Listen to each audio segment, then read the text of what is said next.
Hi students, என்னப்பா இது இப்போதான் ஸ்கூலை திறந்தீங்க, அதுக்குள்ள ஃபர்ஸ்ட் மிட்டம் டெஸ்ட்டா அப்படின்ற மாதிரி உடனே நமக்கு ஃபர்ஸ்ட் மிட்டம் டெஸ்ட் வந்துடுச்சு.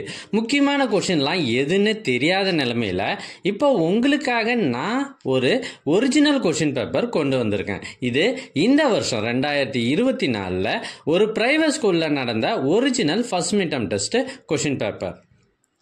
எங்ககிட்ட பல்வேறு மாவட்டங்களில் நடைபெற்ற ஒரிஜினல் கொஷின் பேப்பர்ஸ் நிறையவே இருக்குது. இதெல்லாம் உங்களுக்கு வேண்டுமா? அதுக்கு நீங்கள் செய்ய வேண்டியது, முதல்ல நம்ம சேனலை சப்ஸ்கிரைப் பண்ணுங்கள், அதுக்கப்புறம் கமெண்ட் ஓப்பன் பண்ணுங்கள். ஃபர்ஸ்ட் கமெண்ட்டில் உங்களுக்கான லிங்க் இருக்குது. ஒருவேளை இந்த லிங்க் உங்களுடைய வாட்ஸ்அப்புக்கு வரணும்னா நீங்கள் ஸ்க்ரீனில் தெரிகிற இந்த நம்பருக்கு வாட்ஸ்அப் மெசேஜ் பண்ணுங்கள், உங்களுக்கு கொஷின் பேப்பர் அனுப்பி வைக்கப்படும். தேங்க்யூ.